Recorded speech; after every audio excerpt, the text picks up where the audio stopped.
In this video, I'm going to walk through how to use Pear Deck while teaching these lessons. I'm going to show you the student view as well as your own. So the first thing you're going to do is open up your Google Slides presentation or your PowerPoint and make sure everything is completely done. You want to make sure that you've proofread it, triple checked it, because once you click Start Lesson, you won't be able to change. So if you have a typo, you won't be able to fix it. So triple check, and then you're going to open your add-ons, click Pear Deck for Google add-ons. If you don't have this added in yet, you wouldn't have been able to create the lesson. And then this toolbar will show up and you're going to click Start Lesson. Once you click that, if you have the paid version, you'll be given the option of student paced versus instructor paced, or asynchronous versus synchronous. If you have the free version, you only can choose the instructor paced, or it won't give you the option. So that's the only one available. So that's what I'll click now. Once you open up your Pear Deck, this join screen will show up, and this is for students. So if you're doing a lesson on Zoom, you'd be sharing this screen. Students would see the code. They'll go to joinpd.com and enter in the code.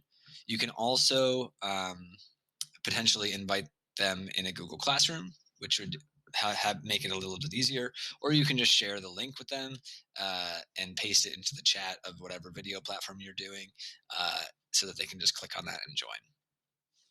When students join, they will see the slide on the left side, and if there's a question, a written question or a multiple choice question, they'll see it show up on the right side. So this is the student view of the slide that we're on right now, and you can see students can just add their answers in this area. They don't have to click turn in or anything. When you're teaching, you'll see how many people have responded, and you'll be able to share the responses with the rest of the class. So you can see here, and it shares the responses anonymously. If you have the paid version, then you'll be able to access the dashboard, which will show you the names of the people who are responding, and it will also allow you to select certain responses to share. It'll also allow you to give feedback. So the dashboard and the paid version can really be worth it.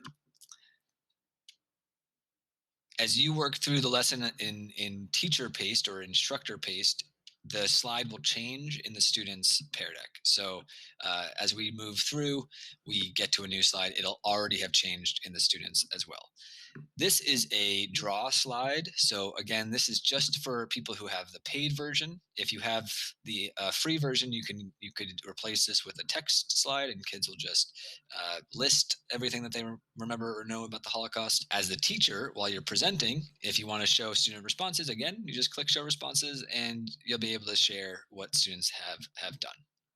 So I also want to talk about that I added both part 1 and part 2 of the Holocaust lessons into one Pear Deck. And the reason for that is because I want students to be able to go back into their Pear Deck and review what they've done. I have the paid version, so students will be able to work on this on their own pace. If you have the free version, it doesn't make a whole lot of sense to do that because students won't be able to go back on their own. But with the paid version, students can go back through the Pear Deck to the previous lesson without switching between presentations or Pear Decks or links. So I really just wanted it all to be in one place. So when they get to the end of the first day of part 1, I have a stop sign just reminding them to not go past this on the first day, review their work, and we'll pick it up next lesson. So part 2 continues in the Pear Deck with some instruction slides. There's a few slides here that don't have any student work. And once I get to the independent work, that's where students will be able to be adding their answers. So the original lesson has students answering these 2 questions. How does the document support what you read earlier? And what new information does the document provide about the Holocaust? About 3 different documents. There's a little bit of background information, and then the document is here. In the original presentation, there's actually this single slide is actually split between 3 slides. There's half of the articles, the second half, and then there's a slide with the questions.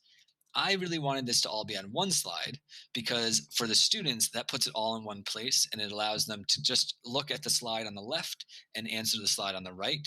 So it's a little bit less confusing or cumbersome for them to have to be able to look at this in one place and answer in one place versus having to go back and look at a few different slides and then come back to a specific place to answer it.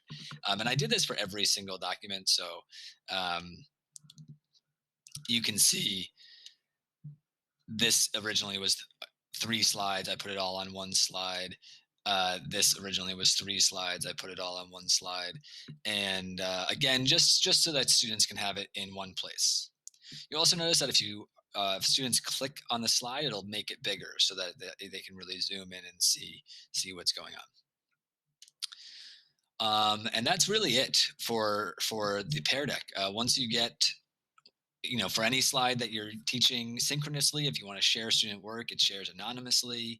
If you have the paid version, you can really use it to check in with students through feedback. And you can use a variety of different ways of checking for understanding.